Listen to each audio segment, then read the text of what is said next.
Hello friends, welcome back to my channel. आज मैं आपके लिए इस ड्रामा के नेक्स्ट एपिसोड की एक्सप्लेनेशन लेकर आई हूँ। कहानी में आगे बढ़ने से पहले आप इस वीडियो को हाइप जरूर कर लें और साथ ही चैनल को सब्सक्राइब करना ना भूलें। तो चलिए कहानी की शुरुआत करते हैं। कहानी में आगे हम देखते हैं कि जे-ग्योंग कांग-योंग से कहती है कि तुम यहाँ आराम से पासवर्ड डालकर चाबी निकालकर गाड़ी चला रहे हो। ये पासवर्ड तो केवल सांगजे को पता है। मुझे पता चल गया है कि तुम उसके जासूस हो। वो कहता है कि ऐसा नहीं है। जे-ग्योंग कहती है कि फिर तुम्हारे पास ये डिजाइनर सूट और महंगी घड़ी कहाँ से आई। उसके आदमी कांग-योंग को पकड़ लेते हैं। वो पूछती है कि सांगजे ने तुम्हें मेरे पास क्यों भेजा है। कांग-योंग कहता है कि क्या चेयरमैन के पीठ पीछे तुम सबको ऐसे ट्रीट करती हो। ये सुनकर वो अपने आदमियों से उसे पीटने के लिए कहती है। कांग-योंग उन्हें पीछे हटाते हुए उससे कहता है कि तुम भी अपने पापा की तरह ही हो। जिस गाड़ी से मेरा एक्सीडेंट हुआ था, मैं उसे किसी चीज से टकराकर तहस नहस करना चाहता था, लेकिन एक बेकार छत वाले घर में रहने वाला मैं गरीब इतना भी नहीं कर पाया। वो ओवर एक्टिंग करते हुए कहता है कि क्या नकली घड़ी पहनने से मैं चेयरमैन के बराबर बन जाऊंगा। जे-ग्योंग कहती है कि क्या तुम सच बोल रहे हो। वो अपनी घड़ी को पटक कर उस पर पैर मार मार कर उसे तोड़ देता है और कहता है कि क्या इसलिए मैंने तुम्हें वो पोर्ट डील दी थी। क्या मैं सांगजे के पास जाकर सब सच बता दूं? अब जब तक तुम मुझसे माफी नहीं मांगती, मैं तुम्हारा साथ नहीं दूंगा। तुमने बहुत बड़ी गलती कर दी है। जे-ग्योंग ये कहकर चली जाती है कि मैं दोगले लोगों पर भरोसा नहीं करती। उसके जाते ही कांग-योंग अपनी 100 मिलियन वॉन की घड़ी का शौक मनाने लगता है। बाहर जाकर जे-ग्योंग अपने आदमियों से कांग-योंग पर 24 घंटे नजर रखने के लिए कहती है। अंदर कांग-योंग बड़बड़ाता है कि अब मैं यहाँ भी नहीं आ सकता। तभी पीछे से सांगजे आकर उसके पर्स से होटल रूम कार्ड निकालकर पूछता है कि तुम्हारे पास ये कैसे आया। ये चेयरमैन के सेफ में था और उस सेफ के बारे में उनके अलावा केवल मुझे पता है। कांग-योंग कहता है कि मैंने ये खुद निकाला है। सांगजे उसका कॉलर पकड़कर कहता है कि तुमने हॉस्पिटल से उनकी छड़ी चुराकर सेफ खोला है। क्या तुमने चेयरमैन को धमकाकर ये सब पता किया? क्या तुमने जानबूझकर उन्हें घायल किया? कांग-योंग कहता है कि क्या तुमने अभी भी मुझे पहचाना नहीं। वो सांगजे को उसके गांव के नाम से बुलाकर कहता है कि तुम्हारी माँ की बरसी आने वाली है। बेचारी काफी भली औरत थी। सांगजे कहता है कि क्या तुमने मेरा बैकग्राउंड चेक करवाया? कांग-योंग कहता है कि मैं ही चेयरमैन हूँ। वो सांगजे को ऐसी ऐसी बातें बताता है जो केवल उन दोनों को मालूम थी। सांगजे कहता है कि तुम चेयरमैन नहीं हो, तुम ह्वान-जुन हो। कांग-योंग कहता है कि तुम्हारे जैसे नास्तिक का सोच चेंज होने पर विश्वास करना मुश्किल है। वो उसका हाथ खींचकर कहता है कि तुम्हें अपनी पकड़ पर काम करने की जरूरत है, वरना तुम मुझे पंजा लड़ाने में कभी नहीं हरा पाओगे। तुम जल्दी ही सब समझ जाओगे।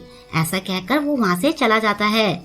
सांगजे बड़बड़ाता है कि वो चेयरमैन नहीं हो सकता। तभी उसका सिरदर्द होने लगता है। वापस लौटते हुए कांग-योंग कहता है कि पक्का उसका सिरदर्द हो रहा होगा। तभी वो देखता है कि जे-ग्योंग के आदमी उसका पीछा कर रहे होते हैं। मजबूरी में उसे ह्वान-जुन के कमरे में जाना पड़ता है। पहले तो वहाँ ठंडे पानी से नहाकर उसकी हालत खराब हो जाती है। फिर उसे नीचे जमीन पर पूरी रात नींद नहीं आती। सुबह वो बड़ी ही बुरी हालत में उठता है। नेक्स्ट डे नायून अपने फादर से जे-स्योंग की बुराई कर रही होती है। ना-ब्योंग कहता है कि जे-स्योंग चोई-स्योंग ग्रुप हड़पने का बस एक जरिया है। जे-स्योंग के आने पर वो दोनों कहते हैं कि जे-ग्योंग ने ही तुम्हारे घोटाले का सारा पैसा हड़पा है। बेवकूफ जे-स्योंग उन पर यकीन कर लेता है। वो कहता है कि उसने मेरी पोर्ट डील भी छीन ली। नायून अपने फादर के सामने उसका खूब सपोर्ट करती है। ना-ब्योंग उसे कहता है कि तुम GF सॉल्यूशन कंपनी खरीद लो। ये वही बैटरी बनाने वाली कंपनी होती है जो जे-ग्योंग के लिए बहुत जरूरी है। ना-ब्योंग कहता है कि अगर तुम्हें पैसों की जरूरत हो तो मुझसे ले लेना। ये सुनकर जे-स्योंग खुश हो जाता है। उधर बांग्योल जे-ग्योंग को कहते सुनती है कि वो बैंक के साथ मिलकर GF सॉल्यूशन को बैंकरप्ट करना चाहती है ताकि वो खुद उसे खरीद सके। बांग्योल मैसेज करके ये कांग-योंग को बताती है। कांग-योंग ने पहले ही मैनेजर को भेजकर अपने सेफ से 5 बिलियन वॉन निकलवा लिए होते हैं। मैनेजर रुपए लेकर कांग-योंग के पास पहुंचता है। कांग-योंग कहता है कि इसमें कुछ रुपए कम हैं। मैनेजर उसे पूरा हिसाब कैलकुलेट करके उसी टाइम बताता है। कांग-योंग कहता है कि मैं तो मजाक कर रहा था। वो उसे कुछ रुपए देता है। मैनेजर कहता है कि आप चेयरमैन से जरा भी नहीं मिलते, आप ज्यादा हैंडसम हो। ये सुनकर कांग-योंग चिढ़कर उससे रुपए वापस ले लेता है। उधर कंपनी में जे-ग्योंग बैंक मैनेजर को रिश्वत देकर GF सॉल्यूशन को लोन देने से मना करवा देती है। जेसियोंग उनकी मीटिंग देख लेता है। बांग्योल ये सब कांगयोंग को बताती है। वो कहता है कि हम उन दोनों जुड़वा को GF सॉल्यूशन पर और ज्यादा पैसा खर्च करने पर मजबूर करेंगे। जेसियोंग अपनी टीम पर प्रेशर डालकर 100 बिलियन वॉन तैयार करवाता है। उधर कांगयोंग बांग्योल को अमीर लोगों की तरह तैयार होकर चलने के लिए कहता है। वो दोनों जेग्योंग के आदमी से बचते हुए पैसा लेकर बांग्योल के घर के लिए निकलते हैं। कांगयोंग मैनेजर को ऑफिस में सब संभालने का ऑर्डर देता है। मैनेजर उन दोनों के पुतले बनाकर अपने केबिन में रखता है और सबके सामने ऐसे दिखाता है जैसे कि उसने उन दोनों को केबिन में बिठाकर काम निपटाने की पनिशमेंट दे रखी है। तभी सांगजे कांगयोंग को ढूंढते हुए वहाँ आता है। कांगयोंग की डायरी में लिखे नोटों को वो अपने साथ ले जाता है और ऑफिस में रखे चेयरमैन के लेटर से उसकी राइटिंग मिलाता है। तब उसे यकीन हो जाता है कि कांगयोंग ही चेयरमैन है। दूसरी तरफ बांग्योल के घर पहुँचने पर कांगयोंग टॉयलेट का बहाना बनाकर अंदर घुस जाता है। वहाँ वो देखता है कि उसका नाती और पोता दोनों चोसुन को नौकरों की तरह ट्रीट कर रहे होते हैं और उसे दादी की जगह हाउसकीपर कह रहे होते हैं। जब वो दोनों खाना खाकर वापस जाते हैं तो कांगयोंग उन्हें रोकता है और कहता है कि चेयरमैन ने मुझे भेजा है। वो दोनों कहते हैं कि वो तो हॉस्पिटल में मरने वाले हैं। कांगयोंग उन्हें डराता है कि चेयरमैन की आत्मा यही है। वो उन दोनों को बताता है कि मिंजुन ने उनकी ट्रॉफी तोड़ी थी और येजिन ने उनका सोने का मेंढक स्टडी रूम से लिया था। ये सच सुनकर दोनों डर जाते हैं। कांगयोंग कहता है कि उनकी आत्मा यही रहती है और वो सब देख रही है। अगर तुमने अपनी दादी की रिस्पेक्ट नहीं की तो उठने के बाद वो तुमसे तुम्हारे हिस्से के सारे शेयर छीन लेंगे। ये सुनकर बच्चे और डर जाते हैं। कांगयोंग उनसे कहता है कि ये बातें किसी को मत बताना। ऐसा कहकर वो चला जाता है। दोनों बच्चे जाकर चोसुन को दादी कहकर बुलाते हैं और उसे खूब रिस्पेक्ट देते हैं। उधर बांग्योल अंदर फ्रस्ट्रेटेड हो रही होती है। उसे लगता है कि कांगयोंग उसे अपनी गर्लफ्रेंड से मिलवाने जा रहा है। वो बड़ी स्टाइलिश ड्रेस पहनकर जाती है। उसकी ड्रेस देखकर उसकी मॉम कहती है कि अगर तुम्हारे डैड तुम्हें इन कपड़ों में देखते तो बहुत डांटते। बाहर जाने पर कांगयोंग उसे उसके कपड़ों को लेकर बहुत सुनाता है। वो वापस चेंज करने जा रही होती है तो कांगयोंग उसे रोक देता है। ऐसा करते टाइम उसका बैलेंस बिगड़ जाता है और कांगयोंग उसे गिरने से बचा लेता है। उसे इतने करीब से देखकर बांग्योल के दिल में कुछ कुछ होने लगता है। तभी कांगयोंग उसे डांटते हुए उठकर चलने के लिए कहता है। दूसरी तरफ GF सॉल्यूशन के मालिक किम को बैंक लोन देने से मना कर देता है। उसके वर्कर्स को 3 महीने से सैलरी नहीं मिली होती है तो वो काम छोड़कर जाने लगते हैं। तभी जेग्योंग वहाँ आती है और उसकी कंपनी 80 बिलियन वॉन में खरीदने का ऑफर देती है। वो मना कर देता है। थोड़ी देर बाद जेसियोंग वहाँ आता है और उसे 100 बिलियन वॉन का ऑफर देता है। किम कहता है कि तुम दोनों भाई बहन ने मुझे परेशान कर रखा है। जेसियोंग कहता है कि मैं अपनी बहन की तरह नहीं हूँ, उसने ही तुम्हारा लोन रुकवाया है। लेकिन किम उसे भी अपनी कंपनी बेचने से मना कर देता है। कांगयोंग ये सब देख रहा होता है। किम बहुत परेशान होता है। कांगयोंग स्माइल इन्वेस्टमेंट का मैनेजर बनकर उससे मिलता है और उसे बांग्योल के पास ले जाता है। वो बांग्योल को एक विदेश से लौटी अमीर इन्वेस्टर के तौर पर मिलवाता है और किम को 5 बिलियन वॉन कैश देकर 30% शेयर मांगता है। किम मना कर देता है। कांग कहता है कि हम तुम्हें बाकी शेयर्स के लिए चोइसियोंग से 300 बिलियन वॉन दिलवाएंगे। ये सुनकर किम उनके साथ काम करने के लिए मान जाता है। डील होने के बाद कांगयोंग जरूरी काम का बोलकर चला जाता है। बांग्योल का शक पक्का होने लगता है कि वो अपनी गर्लफ्रेंड से मिलने जा रहा है। नेक्स्ट सीन में सांगजे बारिश में किसी का इंतजार कर रहा होता है। कांगयोंग वहाँ आता है। उसे देखकर सांगजे घुटनों पर बैठकर बच्चों की तरह रोने लगता है और कहता है कि आपके साथ इतना कुछ हो गया और मैं आपकी हेल्प नहीं कर पाया। कांगयोंग कहता है कि मेरे दिल को सुकून मिला, तुमने प्रूफ किया कि मैंने तुम्हें चुनकर गलत नहीं किया। इसके बाद वो दोनों अंदर जाते हैं। कांगयोंग कहता है कि दोबारा जवान बनकर मैं चोइसियोंग को बचा सकता हूँ। सांगजे कहता है कि आपने अकेले इतना सब कैसे किया। वो कहता है कि बांग्योल ने मेरा साथ दिया, वो काफी टैलेंटेड है। सांगजे पूछता है कि क्या उसे आपका सच पता है। कांगयोंग कहता है कि उसे इस बारे में नहीं पता है। अब मुझे काफी कुछ बचाना और बहुत कुछ बाहर फेंकना है। सांगजे कहता है कि आप बस मुझे ऑर्डर दो कि मुझे क्या करना है। अगले दिन जब जेग्योंग किम के ऑफिस जाती है तो जेसियोंग पहले से ही वहाँ होता है। वहाँ जेग्योंग को पता चलता है कि जेसियोंग भी किम की कंपनी खरीदना चाहता है। उसके जाने के बाद जेग्योंग किम को धमकाने की कोशिश करती है, लेकिन किम को कोई फर्क नहीं पड़ता। वो कहता है कि मेरी कंपनी अच्छी चल रही है, क्या तुम फिर से मेरा लोन रिजेक्ट करवाओगी? मैं तुम्हें तब तक कंपनी नहीं बेचूंगा जब तक तुम जेसियोंग के ऑफर से ज्यादा ऑफर नहीं करोगी। जेक्योंग बाहर जाकर देखती है तो सच में किम की कंपनी अच्छी चल रही होती है। किम कांगयोंग को कॉल करके सब बताता है। वो कहता है कि हमारे पास नया कुछ करने को नहीं है। कांगयोंग कहता है कि कंपनी की लाइट्स दिन रात जलाकर रखो, 3 शिफ्ट में काम करवाओ और नए लोगों को भर्ती करो। उन्हें लगना चाहिए कि तुम्हारे पास बहुत काम है। अभी उनकी कोई डील साइन मत करना। 3 दिन में वो 300 बिलियन ऑफर करेंगे। तभी पार्किंग में जेसियोंग वापस आता है। कांगयोंग उसके पास जाकर उसकी तारीफों के पुल बांधने लगता है और थोड़ी देर बाद वहाँ से चला जाता है। जेसियोंग कहता है कि ये तो पागल है। जेक्योंग का आदमी सब रिकॉर्ड कर रहा होता है। उधर ऑफिस में जेक्योंग अपनी टीम से 150 बिलियन वॉन इकट्ठा करने के लिए कहती है। उसकी टीम कहती है कि हमारे पास इतना फंड नहीं है। वो कहती है कि कहीं से भी इंतजाम करो, अगर जरूरत पड़ी तो मैं अपनी जेब से सारा लॉस कवर कर दूंगी। मीटिंग के बाद उसका सेक्रेटरी उसे कांगयोंग की जेसियोंग के साथ की फोटो दिखाता है। उसे कांगयोंग की वार्निंग याद आती है। सेक्रेटरी बताता है कि वो किम के साथ मीटिंग भी कर रहा है। जेक्योंग कांगयोंग को कॉल करने की सोचती है, लेकिन उसका ईगो उसे रोक लेता है। उधर जेसियोंग जाकर अपने ससुर से और पैसे मांगता है। बदले में वो कंपनी की जमीन गिरवी रखने के लिए रेडी हो जाता है। वो कहता है कि चेयरमैन बनते ही मैं वो जमीन आपको दे दूंगा। उसका ससुर उसे पैसे ट्रांसफर करवा देता है।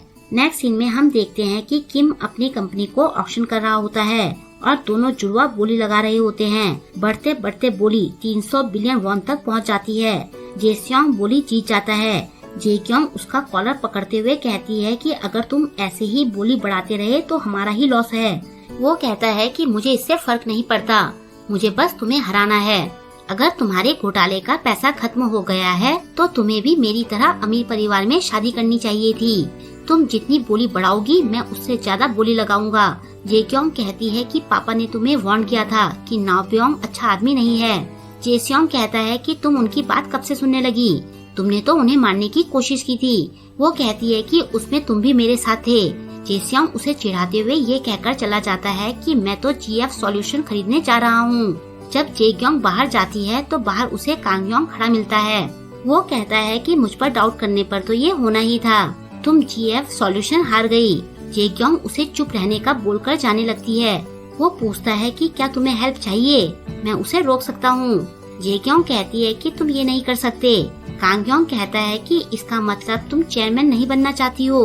मैं जेसियोंग के पास जाता हूँ, शायद उसे मेरी जरूरत हो। जेक्योंग उसे रोकते हुए पूछती है कि क्या सच में तुम उसे रोक सकते हो। कांगयोंग कहता है कि तुम्हें पता है कि मैं क्या कर सकता हूँ। जेक्योंग उससे हेल्प मांगती है। कांगयोंग कहता है कि पहले तुम मुझसे माफी मांगो, मैंने पहले तुम्हारी हेल्प करी, बदले में तुमने मुझ पर शक किया, मुझे पिटवाया और अपने आदमियों को मेरे पीछे लगवाया। ढंग से माफी मांगो, तब मैं तुम्हारी हेल्प करने की सोचूंगा। जेक्योंग मजबूरी में सिर झुकाकर उसे सॉरी बोलती है। उसको ऐसे करते देखकर कांगयोंग को यकीन नहीं होता कि जेक्योंग सिर झुकाकर माफी मांग रही है। कांगयोंग उसे अपने साथ चलने के लिए कहता है। उधर जेसियोंग खुश होते हुए GF सॉल्यूशन के ऑफिस पहुंचता है, लेकिन वहां कोई नहीं होता। किम जेक्योंग के साथ कॉन्ट्रैक्ट साइन कर रहा होता है। वो 70% शेयर 300 मिलियन वॉन में बेचने का ऑफर देता है। मजबूरी में जेक्योंग 70% शेयर खरीद लेती है और सोचती है कि बाकी 30% शेयर तो मैं बाद में खरीद लूंगी। उसके जाने के बाद किम कांगयोंग को थैंक्स कहता है और बाकी के 30% शेयर उसकी कंपनी के नाम कर देता है। बाद में जेक्योंग पार्टी करते हुए कांगयोंग से उसकी पसंद का इनाम मांगने के लिए कहती है। वो उसकी ट्रेडिंग कंपनी में से 1% शेयर मांगता है। वो मान जाती है और उसे टीम ज्वाइन करने के लिए कहती है। कांगयोंग कहता है कि मैं इस बारे में सोचूंगा। उधर अपनी हार में डूबा जेसियोंग ड्रिंक कर रहा होता है। उसकी वाइफ आकर उसे ताने मारती है। जेसियोंग कहता है कि मेरी डील फाइनल होने वाली थी, पता नहीं जेक्योंग ने कैसे डील चुरा ली। नायुन कहती है कि तुम्हारी बहन हमेशा ऐसा ही करती है, तुम्हें भी उसकी कमजोरी का फायदा उठाना चाहिए। वो कहता है कि उसकी कोई कमजोरी नहीं है। तभी कुछ याद करके वो कहता है कि उसकी एक कमजोरी है, उसने पापा को मारने की कोशिश की थी। उसकी वाइफ उसे सारी बात बताने के लिए कहती है। नेक्स्ट डे जेक्योंग चेयरमैन के ऑफिस के नजारे ले रही होती है। सांगजे के आने पर वो कहती है कि अगली बोर्ड मीटिंग तक मैं चेयरमैन बन जाऊंगी, तब मैं तुम्हें तुम्हारी जगह दिखाऊंगी। ऐसा कहकर वो चली जाती है। में आगे हम देखते हैं कि कांगयोंग बांग्योल और मैनेजर के साथ यूलिविया की फ्लाइट में होता है। वो कुछ रिपोर्ट्स पढ़ रहा होता है। तभी जेग्योंग उसे कॉल करके कहती है कि जब तक तुम छुट्टी मनाकर वापस आओगे तब तक मैं चेयरमैन बन जाऊंगी। कांगयोंग कहता है कि मैं भी तुम्हें एक बड़ा सरप्राइज दूंगा। ऐसा कहकर वो अपनी तरफ देख रही बांग्योल को आंख मारता है। बांग्योल हड़बड़ाकर दूसरी तरफ देखने लगती है। यूलिविया होटल में चेकिंग के दौरान उन्हें पता चलता है कि मैनेजर ने गलती से एक ही रूम बुक किया है। कांगयोंग महंगे रूम लेने के लिए कहता है। बांग्योल कहती है कि हम एक ही रूम में एडजस्ट हो जाएंगे। वो कहता है कि तुम भूल गई कि प्लेन में क्या हुआ था। यहाँ आते टाइम मैनेजर ने प्लेन में खर्राटे मार मार कर उनकी नींद खराब कर दी थी। तभी उन्हें वहीं होटल में नाब्योंग अपनी टीम के साथ दिखता है। बांग्योल पूछती है कि ये इत्तेफाक तो नहीं हो सकता। रूम में उन्हें पता चलता है कि कांगयोंग नाब्योंग का प्रोजेक्ट चुराना चाहता है।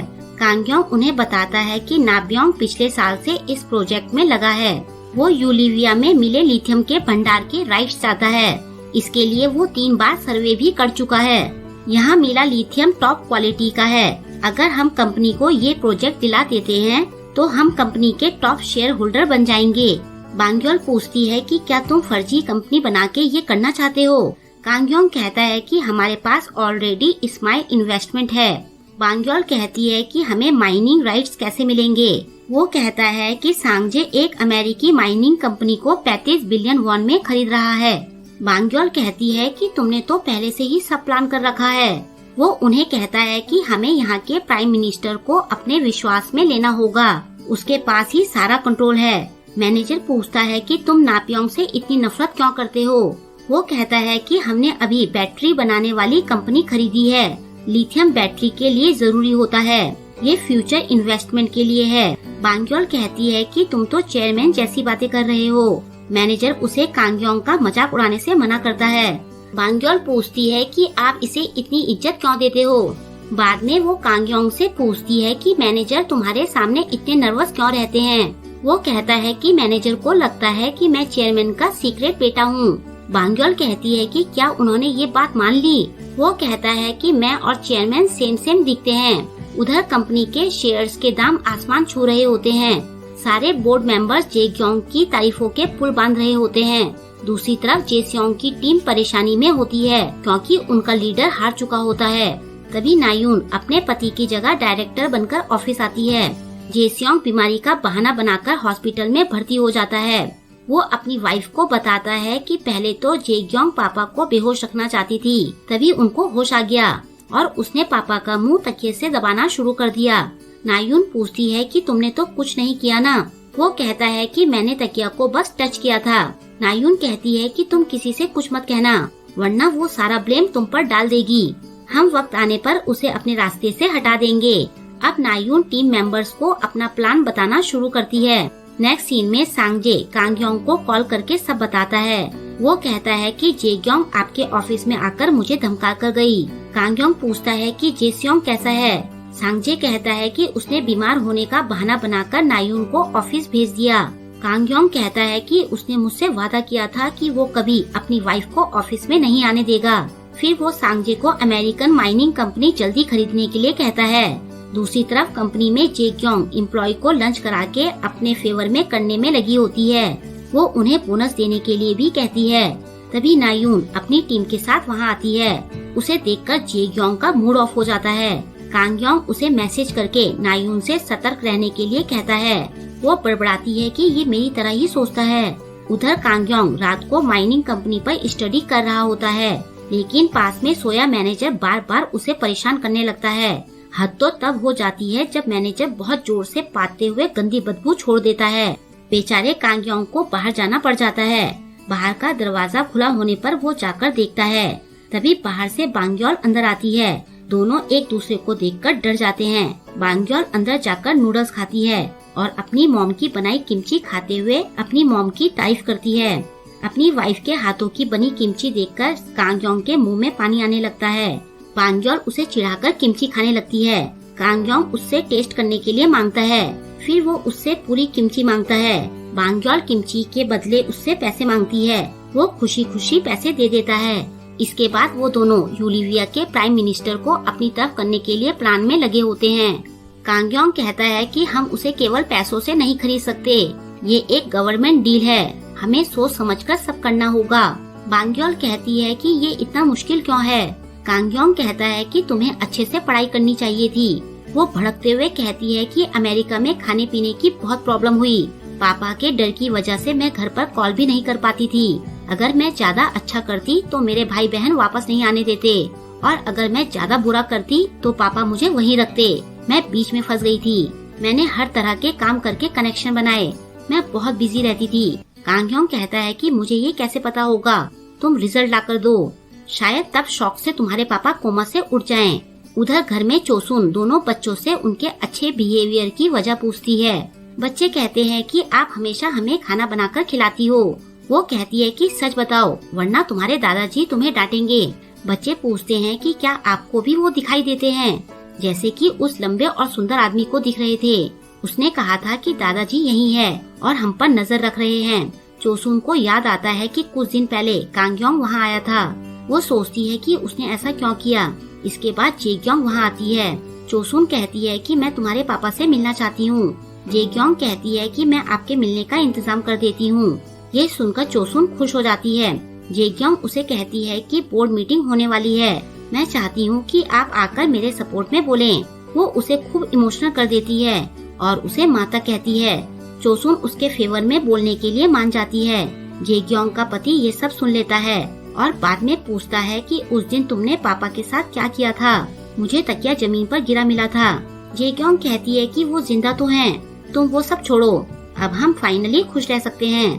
तभी बाहर से किसी की आवाज सुनकर वो बाहर जाता है। वहाँ कोई नहीं होता, लेकिन साइड में छुपी चोसुन उनकी सारी बातें सुन लेती है। दूसरी तरफ नायून जेग्योंग के खिलाफ अपने पति के कान भर रही होती है। वो उसे बताता है कि जेग्योंग से डरकर तो बांग ग्योल भी छुट्टी पर चली गई है। नायून कहती है कि वो ऐसे हार मानने वालों में से तो नहीं है। इधर यूलिविया में तीनों माइनिंग साइट पर जाते हैं। मैनेजर उन दोनों को नया शादीशुदा जोड़ा बनाकर ले जाता है। कांग योंग मना करता है, लेकिन बांग ग्योल कहती है कि हमें ये ड्रामा करना ही पड़ेगा। वो तीनों माइनिंग साइट पर जाकर बहाने से वहाँ की सारी फोटोज खींच लेते हैं। कांग योंग मैनेजर को नाब्योंग के सेक्रेटरी के पीछे भेजता है। नाब्योंग प्राइम मिनिस्टर के सेक्रेटरी से मिलता है। वो नाब्योंग का पुराना दोस्त रहता है। नाब्योंग बताता है कि हमें यहाँ 1.7 मिलियन टन लिथियम मिला है और हम यहाँ 300 बिलियन वॉन इन्वेस्ट करेंगे। Secretary next day document sign करने के लिए मान जाता है। उधर कांग योंग और बांग ग्योल माइनिंग रिसर्चर्स पर नजर रखे होते हैं। वो लिफ्ट में उनके पीछे जाते हैं और जब रूम सर्विस वाला रिसर्चर्स के कमरे में ड्रिंक ले जा रहा होता है तो वो दोनों मिलकर उनके ड्रिंक्स बदल देते हैं। थोड़ी देर बाद मैनेजर भी वहाँ आता है। तीनों रिसर्चर्स के रूम में जाते हैं। वहाँ सब पीकर बेहोश हो चुके होते हैं। वो तीनों उनके डेटा की सारी फाइलें ले जाते हैं। तब उन्हें पता चलता है कि यूलिविया में 3 मिलियन टन लिथियम मिला है। नाब्योंग प्राइम मिनिस्टर को धोखा दे रहा होता है। दूसरी तरफ डॉक्टर कांग योंग की ओरिजिनल बॉडी को बेहोशी का इंजेक्शन दे रहा होता है। तभी चोसुन उसे रंगे हाथों पकड़ लेती है और कहती है कि मुझे सब पता है कि तुम क्या कर रहे हो, मैंने तुम पर भरोसा किया था। वो कहता है कि अगर मैं ये नहीं करता तो कोई और ये काम करता और फिर पापा की सेफ्टी की कोई गारंटी नहीं रहती। मैं अपनी वाइफ को दोबारा हर्ट होते हुए नहीं देख सकता। चोसुन कहती है कि तुम और जेग्योंग मिलकर जो भी कर रहे हो मुझे सब सच सच बताओ। इसके बाद वो जेग्योंग को कॉल करके कहती है कि मैं बोर्ड मीटिंग में तुम्हें जरूर सपोर्ट करूंगी। कॉल रखने के बाद जेग्योंग अपने सेक्रेटरी से कहती है कि मेरे चेयरमैन बनने के बाद उन दोनों माँ बेटी को अमेरिका भेज देना।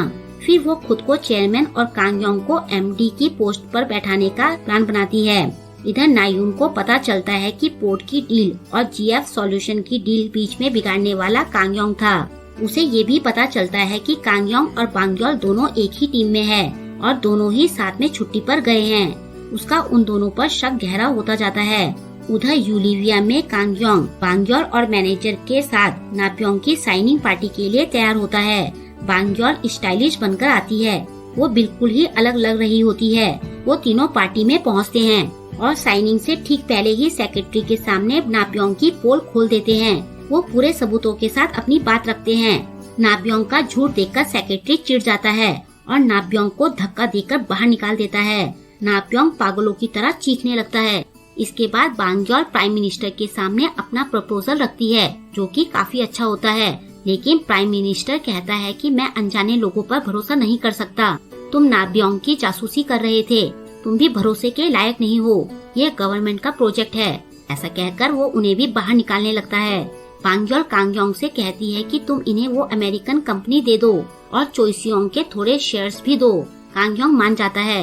बांग्योल प्राइम मिनिस्टर से कहती है कि हम आपको ऐसा ऑफर देंगे जिससे कि आप हम पर भरोसा कर सकें। इधर जेक्योंग और नायून खुलकर सामने आकर लड़ने लगती हैं। नायून कहती है कि जेस्योंग ने बता दिया है कि तुमने चेयरमैन को मारने की कोशिश की थी। अगर ये बात बाहर आई तो तुम चेयरमैन नहीं बन पाओगी। जेक्योंग कहती है कि वो भी मेरे साथ इसमें शामिल था। नायून कहती है कि हमारे पास हारने के लिए अब कुछ नहीं है, तुम अपनी टेंशन लो। मेरे डैड की कंपनी को पोर्ट प्रोजेक्ट दे दो और मेरे फादर के सामने अच्छी लड़की बनने की कोशिश करो, उनसे भीख मांगो और तब मैं जेस्योंग का मुंह बंद रखूंगी। उधर बांग्योल प्राइम मिनिस्टर के साथ डील साइन करती है और डील साइन करके वो 7वें आसमान में होती है। दूसरी तरफ नाप्योंग अपने रिसर्चर्स की टीम को पीट रहा होता है। सीसीटीवी फुटेज देखकर उसे पता चल जाता है कि ये सब कांगयोंग का किया धरा है। वो उनके रूम में अपने आदमी लेकर जाता है, लेकिन वहाँ उसे अपने नाम से जलने की दवाई रखी मिलती है। वो गुस्से से पागल हो जाता है। प्लेन से वापस लौटते टाइम बांग्योल को चैन से सोते देखकर कांगयोंग को वो वक्त याद आता है जब वो पहले बांग्योल के साथ कहीं गया था। बाहर वापस लौटते ही बांग्योल को उसकी मॉम की कॉल आती है। कॉल में वो बहुत रो रही होती है। जब वो कांगयोंग के साथ घर पहुंचती है तो उसे देखकर चोसुन रोने लगती है और रोते रोते बताती है कि दोनों जुड़वा ने तुम्हारे पापा को मारने की कोशिश की। ये सुनकर बांग्योल शॉक रह जाती है। वो भी बहुत दुखी हो जाती है। अपनी बीवी और बेटी को ऐसी हालत में देखकर कांगयोंग गुस्से से भर जाता है। वो बांग्योल से कहता है कि अब हम सामने आकर लड़ेंगे। नेक्स्ट डे बोर्ड मीटिंग होती है। जेक्योंग को देखकर जेस्योंग कहता है कि ये अभी भी इतनी अकड़ में क्यों है? क्या ये सच में मुझे अपनी कुर्सी देने के लिए मान गई है? नायून कहती है कि मेरे और उसके बीच में डील हुई है, मैंने सब सोच समझकर किया है। तभी चोसुन को वहाँ देखकर वो चौंक जाता है। मीटिंग शुरू होने पर जेक्योंग अपनी अचीवमेंट्स गिनवाती है और खुद को चेयरमैन पद का दावेदार बताती है। जेस्योंग अपनी पत्नी से पूछता है कि ये इतनी फालतू की बकवास क्यों कर रही है। नायून उसे अकड़कर चुप रहने के लिए कहती है। उसका एटीट्यूड देखकर जेस्योंग चौंक जाता है। जब जेक्योंग के चेयरमैन बनने के लिए वोटिंग का टाइम आता है तो सबसे पहले नायून उसके सपोर्ट में हाथ उठाती है। जेस्योंग उसको हाथ नीचे करने के लिए कहता है। उसकी देखा देखी और लोग भी हाथ उठाते हैं। जेस्योंग सबको बताना चाहता है कि जेक्योंग ने पापा को मारने की कोशिश की थी, लेकिन उसके कुछ बोलने से पहले ही जेक्योंग चोसुन को आगे बुलाती है। चोसुन कहती है कि मेरे पास कोई वोटिंग राइट्स नहीं है, मैं जेक्योंग के चेयरमैन बनने के खिलाफ हूँ। ये सुनकर सब चौंक जाते हैं। वो कहती है कि मेरे पति जल्दी ही उठ जाएंगे, हमने टॉप के डॉक्टरों को बुलाया है, उन्होंने कहा है कि वो जल्दी ही ठीक हो जाएंगे। जेक्योंग कहती है कि ऐसा नहीं हो सकता। चोसुन कहती है कि क्या तुम नहीं चाहती हो कि वो ठीक हो जाएं? अब जेस्योंग चोसुन का सपोर्ट करने लगता है। चोसुन कहती है कि मेरे पति के लौटने तक सांगजे को उनकी जगह काम करने देना चाहिए। जेक्योंग चिल्लाते हुए कहती है कि मैं ही अगली चेयरमैन हूँ, लेकिन इस बार कोई उसका सपोर्ट नहीं करता। सांगजे कहता है कि तुम्हें पहले कंपनी के बारे में सोचना चाहिए। GF सॉल्यूशन की डील में भी ज्यादा पैसे लगे थे। हमें पता चला है कि इसमें बाहरी लोग भी इन्वॉल्व थे। हम इसकी जांच कर रहे हैं। तब तक मैं चेयरमैन ऑफिस के अंदर एक टीम बना रहा हूँ। ये टीम ऐसे मामलों को संभालेगी। सबसे पहले जेस्योंग उसके सपोर्ट में हाथ उठाता है, बाकी सब भी उसका सपोर्ट करते हैं। जेक्योंग कहती है कि हमें तो ये भी नहीं पता है कि इस टीम में कौन कौन है। तभी मैनेजर और कांगयोंग वहाँ आते हैं। सांगजे कहता है कि ये दोनों उस टीम में है और इनकी लीडर केसी रहेगी। बांग्योल एंट्री लेती है। वो अपना असली नाम बताते हुए कहती है कि मैं चेयरमैन की सबसे छोटी बेटी हूँ, अब से मैं इस टीम को लीड करूँगी। ये सुनकर सब शॉक रह जाते हैं। जुड़वा के एक्सप्रेशन देखकर कांगयोंग हंसने लगता है। कि हम चोसुन को जेक्योंग के ऑफिस में बैठे देखते हैं। जेक्योंग पास्ट को याद करने लगती है। उसकी मॉम की डेथ के 1 साल के अंदर ही कांगयोंग चोसुन से शादी कर लेता है और वो प्रेग्नेंट होती है। कुछ टाइम बाद बांग्योल पैदा होती है। कांगयोंग उस पर प्यार लुटा रहा होता है। ये देखकर जेक्योंग कहती है कि मैंने आपसे इसे यहाँ लाने से मना किया था। कांगयोंग कहता है कि ये तुम्हारी छोटी बहन है, चोसुन जेग्योंग को शांत करने की कोशिश करती है। जेग्योंग कहती है कि आपने पूरा प्लान बनाकर इस घर पर कब्जा कर लिया है। चोसुन कहती है कि जिस बात का तुम्हें डर है वो कभी नहीं होगी। जेग्योंग कहती है कि मैं आप पर कभी भरोसा नहीं करूँगी। अब कहानी वापस प्रेजेंट में आती है। जेग्योंग कहती है कि आखिर 30 सालों बाद आपकी इच्छा पूरी हो ही गई। मुझे धोखा देकर आपको अच्छा लग रहा होगा। चोसुन कहती है कि पहले तुमने मुझे धोखा देने की सोची। चेयरमैन बनने के बाद तुम मुझे मेरी बेटी के साथ अमेरिका भेजने की प्लानिंग कर रही थी। जेग्योंग कहती है कि मुझे पता है कि आपने ये सब पैसों के लिए किया है। बताओ आपको कितना पैसा चाहिए? आप मेरे पापा की देखभाल पैसों के लिए ही तो कर रही थी। अमीर आदमी की नौकरानी होने का कुछ तो फायदा होना चाहिए। ये सुनकर चोसुन उसके पास आकर उसे थप्पड़ मारती है। थप्पड़ खाकर जेग्योंग चौंक जाती है। वो कहती है कि आपने अपने रंग दिखाने शुरू कर दिए। चोसुन कहती है कि मैंने तुम दोनों भाई बहन को अपने बच्चों की तरह पाला और बांग्योल के हिस्से का प्यार भी तुम दोनों को दिया। अगर तुम्हारी जगह बांग्योल ने ये बात कही होती तो मैं उसकी चमड़ी उधार देती। मैंने बार बार अपने पर काबू रखा। मैंने सोचा कि सौतेली माँ होने पर भी मैं तुम्हें सगी माँ जैसा प्यार दूंगी, लेकिन मैंने गलती की। पता नहीं मैं तुम्हारे पापा को कैसे फेस करूंगी। जेग्योंग चिढ़ते हुए कहती है कि अब आप क्या करोगी? चोसुन कहती है कि अब मैं इस घर की मुखिया हूँ। जब तक तुम्हारे पापा ठीक होकर वापस नहीं आते सबको मेरी बात माननी होगी। अब मैं तुम सबको ठीक करूंगी। जेग्योंग चिल्लाते हुए कहती है कि आप बस हमारी नौकरानी हो। चोसुन कहती है कि चिल्लाना बंद करो। अगर तुम अपना गुस्सा कंट्रोल नहीं कर सकती तो भला कंपनी कैसे संभालोगी? जेग्योंग चिल्लाते हुए कहती है कि आप अपनी हद में रहो वरना ठीक नहीं होगा। चोसुन कहती है कि क्या तुम मुझे भी मार दोगी? ये सुनकर जेग्योंग हड़बड़ा जाती है। तभी बांग्योल वहाँ आ जाती है और अपनी मॉम को वहाँ से ले जाती है। उधर जब मैनेजर को पता चलता है कि कांग्योंग ने उससे झूठ बोला था कि वो चेयरमैन का बेटा है तो वो उसकी गर्दन पकड़कर उसे मारना चाहता है। वो बहुत गुस्से में होता है कि कांग्योंग ने उसे बेवकूफ बनाकर उसका फायदा उठाया। दोनों ऐसे ही मस्ती में हाथापाई कर रहे होते हैं। तभी बांग्योल आकर दोनों को अंदर बुलाती है। अंदर जाकर मैनेजर बांग्योल से उसकी पुरानी हरकतों के लिए माफी मांगता है। कांग्योंग उसे ताना मारते हुए कहता है कि तुमने तो बड़ी जल्दी टीम बदल ली। मैनेजर बांग्योल से कहता है कि इसके झूठ की वजह से सारा कंफ्यूजन हुआ था। वो फिर से उस पर झपटने लगता है। तभी बांग्योल झूठ बोलती है कि मैंने ही इसे ऐसा बोलने के लिए कहा था ताकि आप हमारी टीम में आ सको। ये सुनकर मैनेजर शांत हो जाता है। दूसरी तरफ नायुन जेसियोंग के सामने झूठे आंसू बहा रही होती है। वो कहती है कि ये सब मैंने तुम्हें बचाने के लिए किया। जेग्योंग ने मुझे धमकी दी थी कि वो पापा को मारने की कोशिश का सारा इल्जाम तुम पर डाल देगी, लेकिन इस बार जेसियोंग को उस पर पूरी तरह से भरोसा नहीं होता। वो उसके सामने उस पर भरोसा करने का दिखावा करता है। नायुन कहती है कि हमें उसके खिलाफ सबूत इकट्ठा करके उसे सबक सिखाना होगा।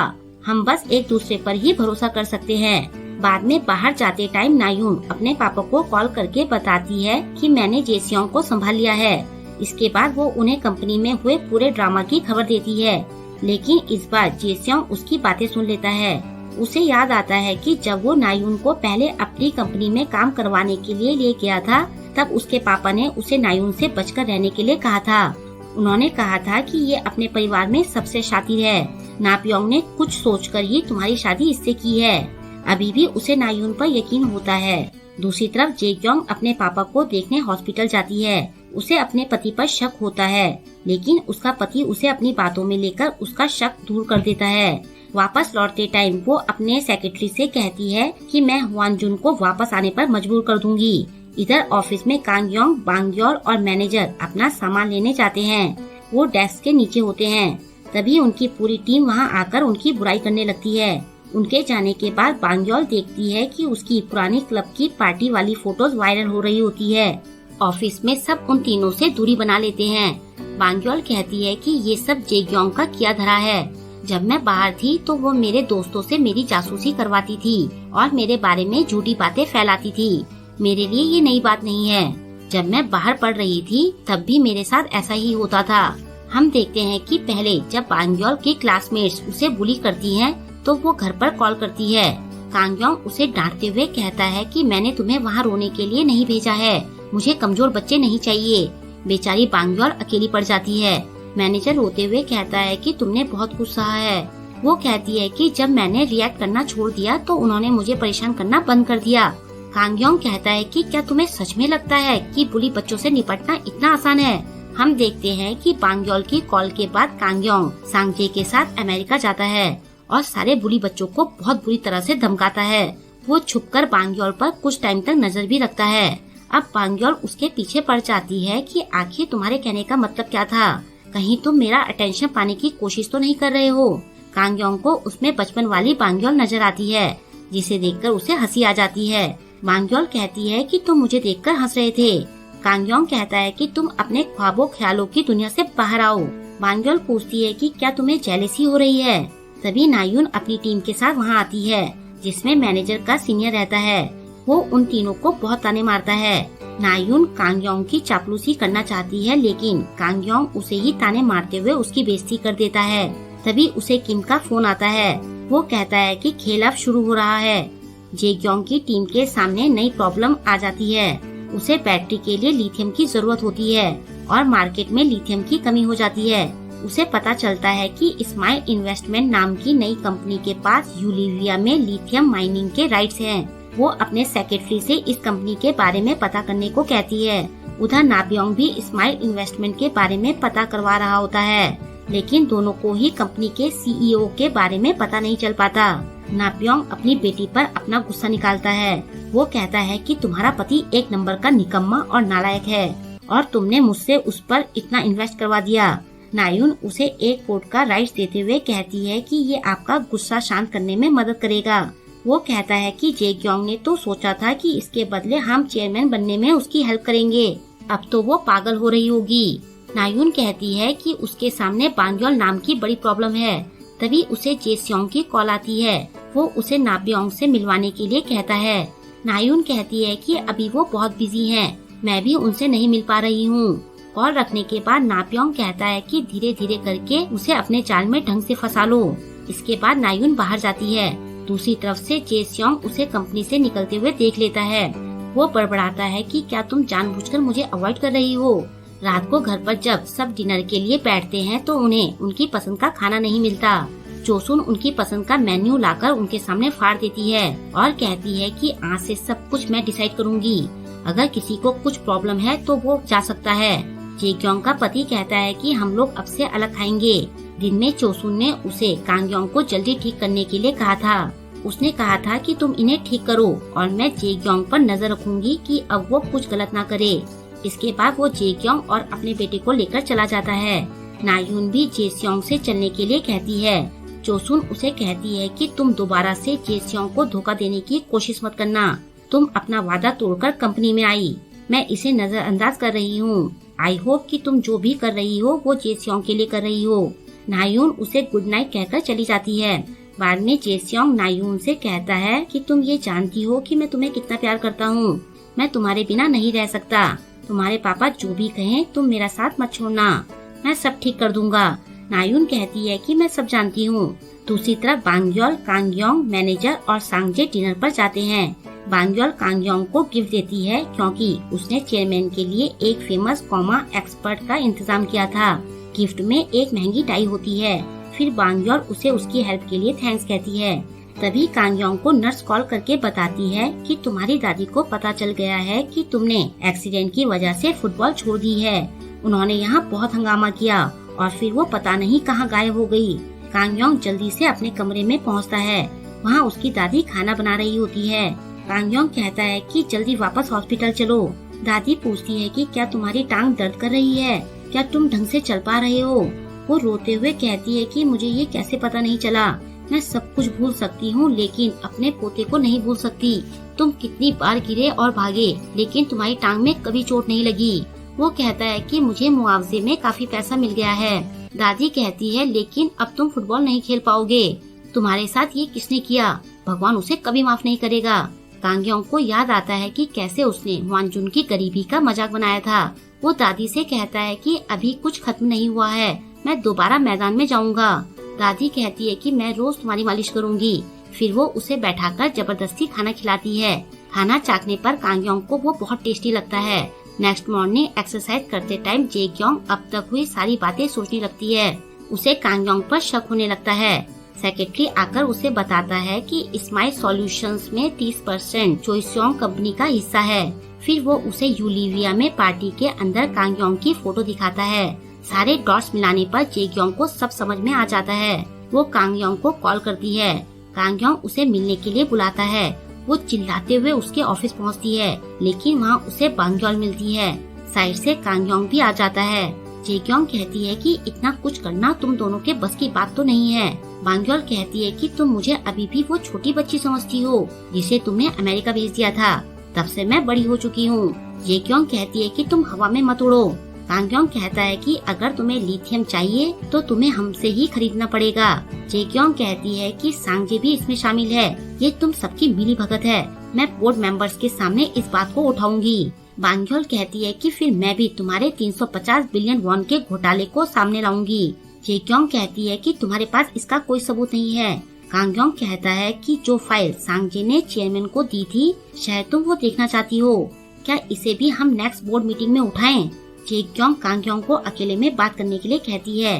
वो कहती है कि बांग्योल का साथ देखकर तुम्हें कुछ भी नहीं मिलेगा। मेरी टीम में आ जाओ। मैं हर हाल में चेयरमैन बनूंगी।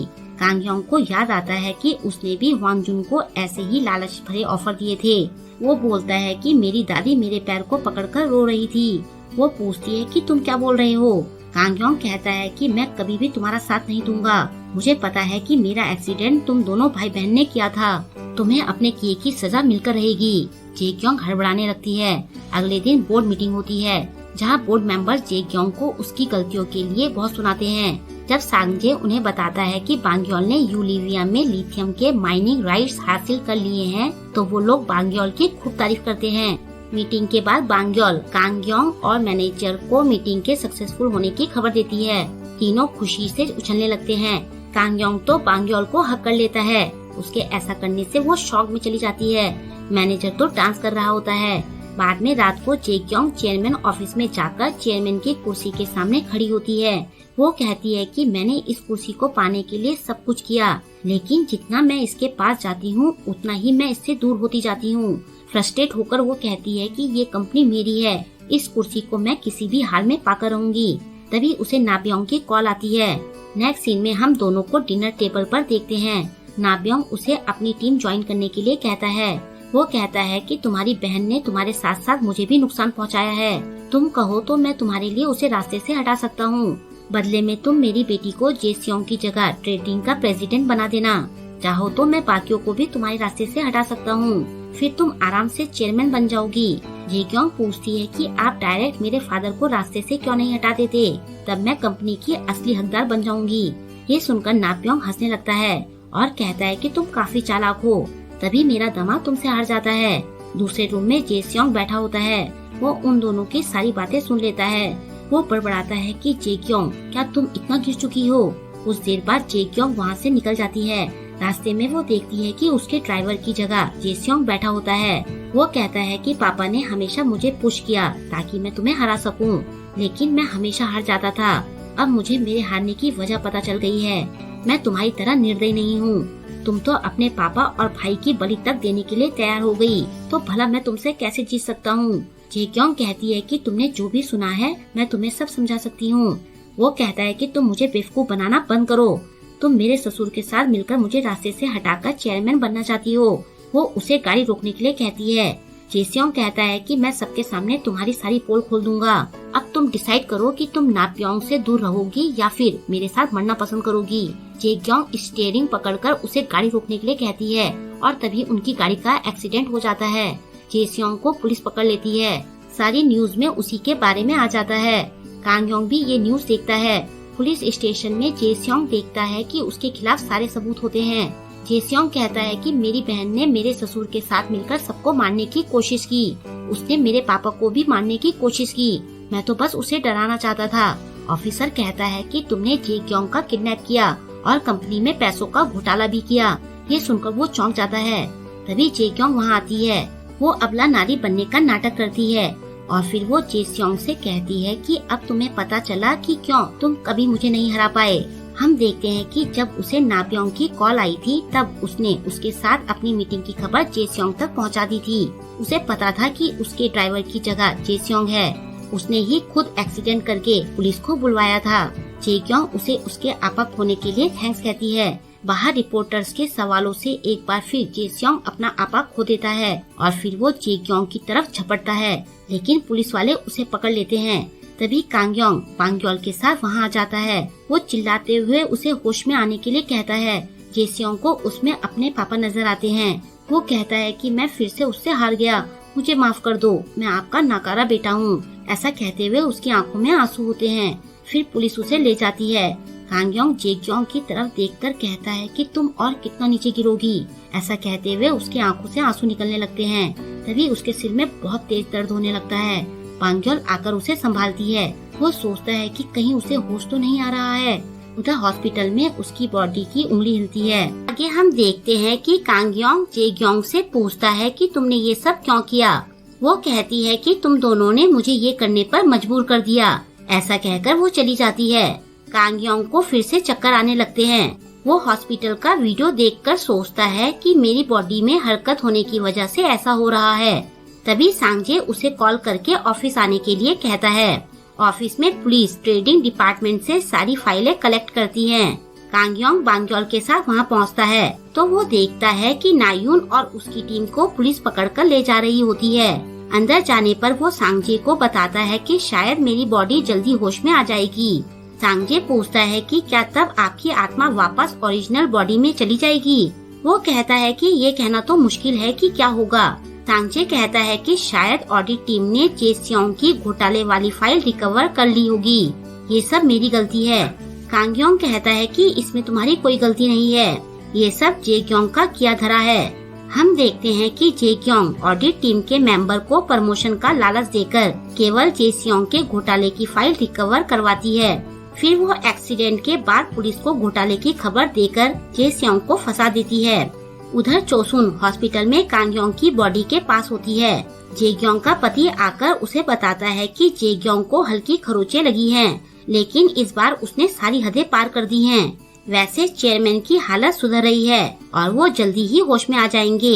तभी नर्स आकर उसे बाहर चलने के लिए कहती है। बाहर जेक्योंग रिपोर्टर से घिरी होती है। उसका हस्बैंड उन सबको वहाँ से जाने के लिए कहता है। जेक्योंग बेचारी बनते हुए उनसे अपनी फैमिली की तरफ से माफी मांगती है। रिपोर्टर्स के जाने के बाद वो अपने पति से कहती है कि तुम्हें उन सब से कहना चाहिए था कि मैं पूरी तरह से घायल हूँ, ताकि जेस्योंग जेल में ही बंद रहे। उसका पति कहता है कि क्या तुम सच में उसे जेल में रखना चाहती हो। वो कहती है कि उसने क्राइम किया है तो उसकी सजा तो उसे भुगतनी ही पड़ेगी। फिर वो अपने पति को धमकाते हुए कहती है कि मुझे धोखा देने की सोचना भी मत, अब यहाँ सिचुएशन और खराब होने वाली है, तुम हमारे बेटे को लेकर यूएसए चले जाओ। उसका पति पूछता है कि फिर चेयरमैन के इलाज का क्या होगा। जेक्योंग कहती है कि उन्हें इलाज की जरूरत नहीं है, मैं सब देख लूंगी। चोसुन ये सब सुन लेती है। तभी जेक्योंग को नाब्योंग की कॉल आती है। वो कहता है कि तुम्हें मेरी बेटी को इसमें नहीं घसीटना चाहिए था, मुझसे दुश्मनी तुम्हें महंगी पड़ेगी।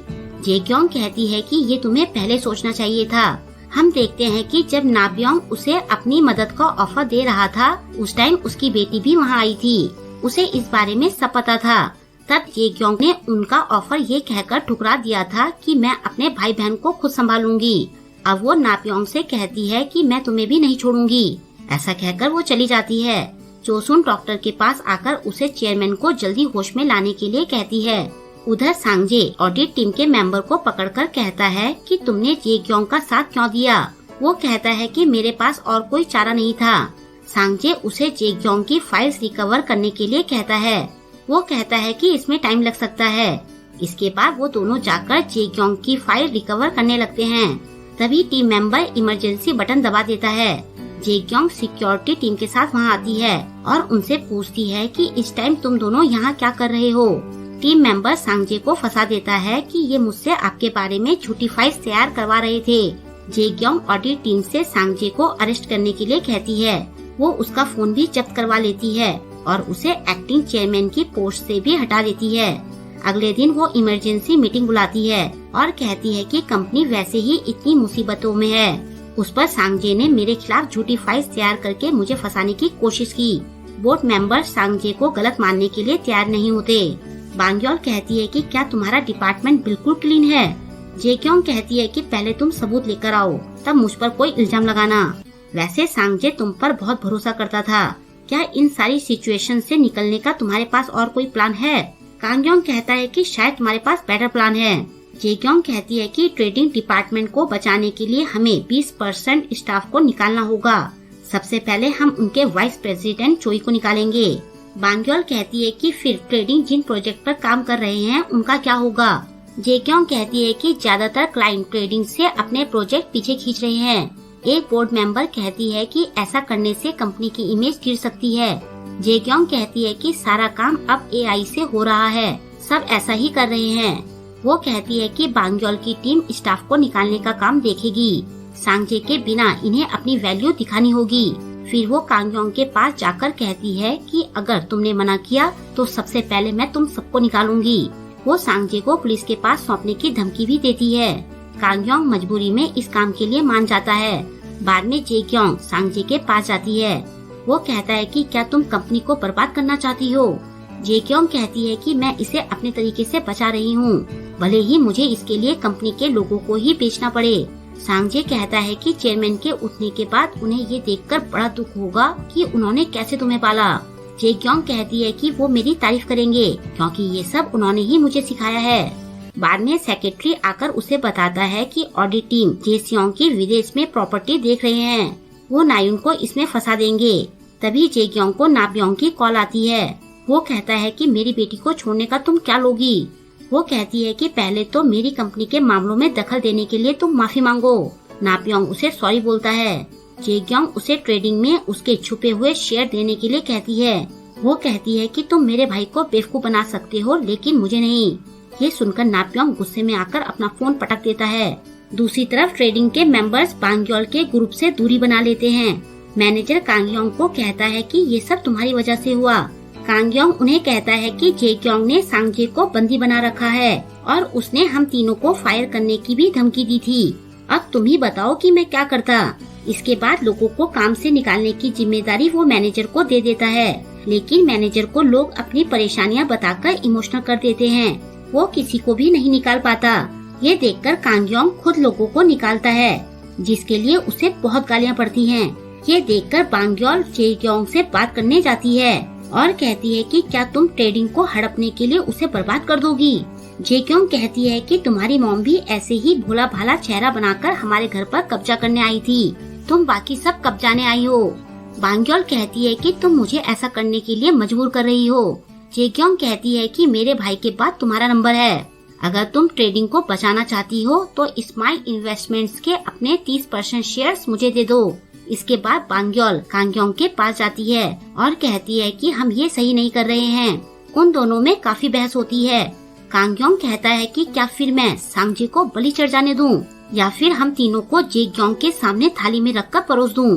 बांग्योल कहती है कि मैं अपने स्माइल इन्वेस्टमेंट्स के शेयर बेचकर ट्रेडिंग का लॉस भर सकती हूँ। कांगयोंग कहता है कि वो शेयर जेक्योंग के हाथ में पहुँच जाएंगे और वो इसके बाद भी रुकेगी नहीं। तुमने देखा नहीं कि उसने अपने भाई के साथ क्या किया? बांग्योल पूछती है कि क्या तुम्हें इन सब की फिक्र है? वो कहता है कि मुझे फिक्र है, तभी मैं ये सब कर रहा हूँ। केमिकल्स को आगे पैसों की जरूरत पड़ेगी, हमारे शेयर्स के दाम आसमान छुएंगे, तभी वो उनके पीछे पड़ी है। बांग्योल कहती है कि तुम भी उन दोनों से अलग नहीं हो। ऐसा कहकर वो चली जाती है। कांगयोंग बाहर जाकर देखता है कि लीडोंग को कोई कॉल करके मिलने बुला रहा होता है, लेकिन वो साफ मना कर देता है। बाद में वो देखता है कि लीडोंग ने खुद रिटायरमेंट के लिए अप्लाई किया होता है। कांगयोंग सोचता है कि आखिर जेक्योंग क्या करना चाहती है। दूसरी तरफ जब नायुन जेल से बाहर आती है तो वो अपने पापा और जेक्योंग को साथ में लंच करते देखती है। वो अपने पापा से कहती है कि इसने मुझे मेरे पति के साथ फंसाने की कोशिश की और आप इसके साथ लंच कर रहे हो। नाब्योंग कहता है कि इसके पास हमारे लिए एक ऑफर है। जेक्योंग कहती है कि तुम्हें मेरा ऑफर पसंद आएगा। कुछ टाइम बाद जब बांग्योल वापस लौट रही होती है तो वो नायुन और जेक्योंग को साथ में कार से निकलकर बात करते देखती है। वो मैनेजर को कॉल करके ये बात बताती है। नेक्स्ट डे मैनेजर और बांग्योल दोनों कांगयोंग के घर के नीचे होते हैं। दोनों एक दूसरे से गुस्सा होते हैं। मैनेजर उन दोनों की दोस्ती कराने की कोशिश करता है। तभी कांगयोंग की दादी उसे खाने के लिए आवाज देती है। मैनेजर खुशी खुशी ऊपर जाता है। ऊपर खाने की मेज सजी देखकर तीनों शॉक रह जाते हैं। मैनेजर कांग योंग से कहता है कि तुम्हारी दादी को तो भूलने की आदत थी। वो कहता है कि मुझे लगता है कि ये मेरे साथ मजाक कर रही थी। बांग योल उसे मारते हुए चुप रहने के लिए कहती है। दादी उसे डांटती है कि तुम मेरे पोते को क्यों मार रही हो, और कहती है कि तुम्हारा एक्सीडेंट चेयरमैन ने किया है ना, उसके होश में आने पर मैं उसे मारकर फिर से बेहोश कर दूंगी। कांग योंग दादी को चुप रहने के लिए कहता है। बांग योल दादी को जीपीएस वाली एक वॉच गिफ्ट में देती है। मैनेजर खाने में व्यस्त रहता है। दादी उसका हाथ पकड़कर कहती है कि हमें हमेशा आसपास पर नजर रखनी चाहिए, इसी तरह से हम हमलों से बचते हैं। उधर चोसुन जेसियोंग के लिए खाना लेकर जेल में जाती है और उसे बड़े प्यार से समझाती है और कहती है कि तुम्हें बड़े बेटे की तरह एक्ट करना चाहिए। कब तक तुम गुस्से में रहोगे? अपने लिए सॉरी फील करना बंद करो और सोचो कि तुम्हें किसकी हेल्प लेनी चाहिए और क्या करना चाहिए। ऑफिस में कांग योंग मैनेजर और बांग योल को बताता है कि जेग्योंग चुप चुप कर जेसियोंग के खास लोगों को निकाल रही है। मैनेजर ली उनका मेन टारगेट है। मैनेजर कहता है कि ये चेयरमैन का चुना हुआ आदमी है। तभी मैनेजर ली वहाँ गुस्से में आकर कहता है कि तुम लोग मुझे इतनी कम पेंशन देकर रिटायर क्यों कर रहे हो। मैनेजर कहता है कि उन्होंने तो आपको 2 साल की सैलरी देने का वादा किया था। कांग योंग कहता है कि ये सब जेग्योंग का किया धरा है। ली कहता है कि तुम लोगों ने मेरी आधी टीम को निकाल दिया है, वो बेस्ट टीम है, तुम लोग पछताओगे। चेयरमैन कभी अपने लोगों को ऐसे ट्रीट नहीं करते थे। उसके जाने के बाद कांग योंग को अपनी दादी की बात याद आती है।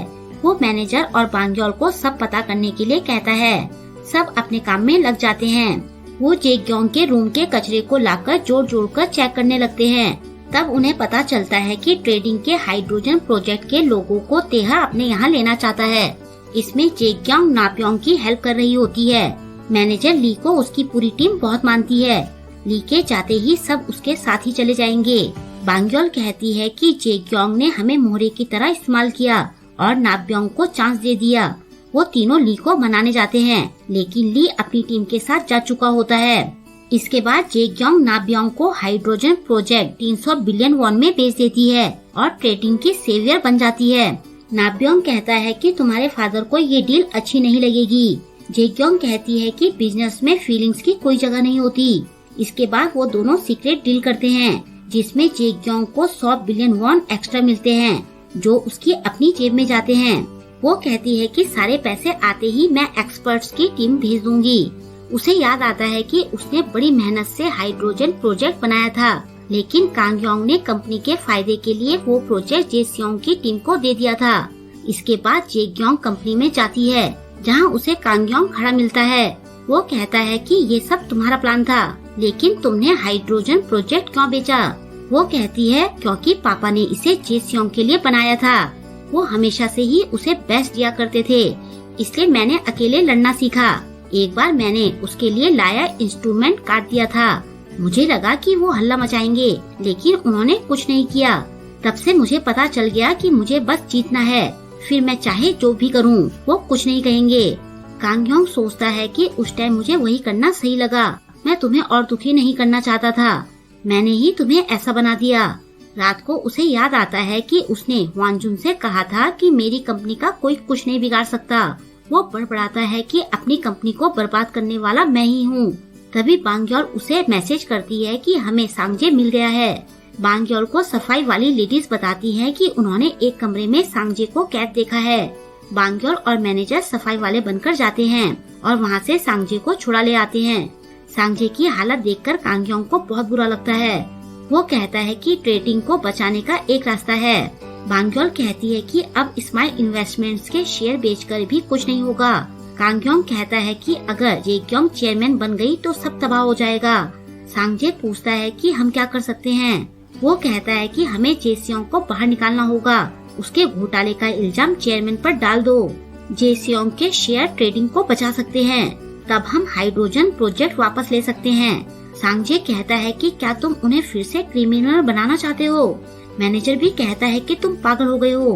कांग योंग कहता है कि भले ही चेयरमैन होश में आ भी गए तो भी वो काम पर नहीं आ सकेंगे, यही हमारा बेस्ट ऑप्शन है। सांगजे पूछता है कि फिर उनकी इज्जत का क्या होगा, उनकी पूरी लाइफ की मेहनत का क्या होगा? कांग योंग कहता है कि इससे कुछ फर्क नहीं पड़ता, एक आदमी के सैक्रिफाइस से सब ठीक हो जाएगा।